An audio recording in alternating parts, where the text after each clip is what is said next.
Hello, this is Tony Heller from RealClimateScience.com, setting the record straight about desperate Democrats. Democrats and their cronies in the press are running a nearly brain-dead candidate and seem to be getting quite desperate with their attacks on President Trump. Their latest strategy is to try to blame President Trump for coronavirus and say that he should have listened to the scientists. This is the first of two videos I'm making on this topic. Brian Stelter from CNN tweeted this morning. This is President Trump on tape on February 7th saying that the coronavirus is more deadly than your strenuous flus, but he minimized the threat in public. On February 26th, he told the public, "I think that's a problem that's going to go away." The implication here is that President Trump went rogue and didn't listen to the scientists. Let's look now at what the scientists were saying during February. On February 17th, 2020, Dr. Fauci told USA Today, "The risk of coronavirus in USA was minuscule. Skip the mask and wash your hands." So Brian Stelter from CNN is attacking President Trump for listening to exactly what Dr. Fauci said. And on February 28th, Dr. Fauci wrote in the New England Journal of Medicine, "The case fatality rate may be considerably less than 1%. This suggests that the overall clinical consequences of COVID-19 may ultimately be more akin to those of a severe seasonal influenza or a pandemic influenza rather than a disease similar to SARS or MERS."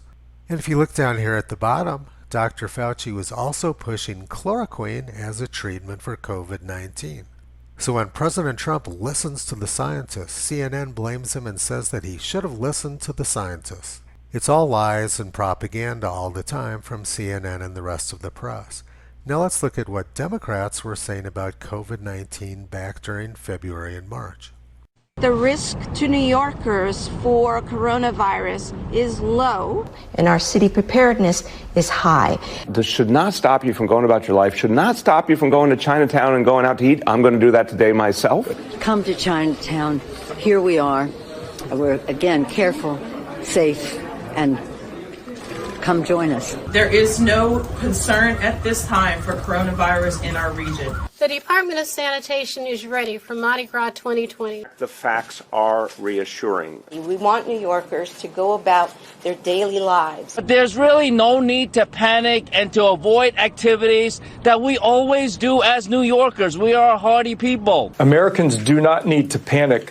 What I would suggest, however, is that Americans take this as a wake-up call for seasonal flu. There's very little threat here. This disease, even if you were to get it, basically acts like a common cold or flu. So we're telling New Yorkers, go about your lives, take the subway, go out, enjoy life. And certainly not to miss the parade next Sunday. I'm going to be there.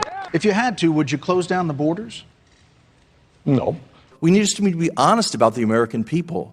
With the American people about the fact that we can't keep people coming here from China. And transmission is not that easy. I think there's been a misperception that coronavirus hangs in the air waiting to catch you. No, it takes direct person-to-person contact. We also know that if it were likely to be transmitted casually, we would be seeing a lot more cases. Right, because this is New York and you're in elevators and trains with everybody all the time.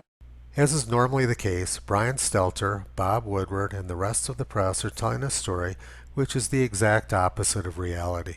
Joseph Goebbels said, "If you tell a lie big enough and repeat it often enough, it becomes the truth." Democrats and the press seem to think that the big lie is the only chance they have to win this election, and Toto thinks they're probably right about that. You can visit him on the web at RealClimateScience.com.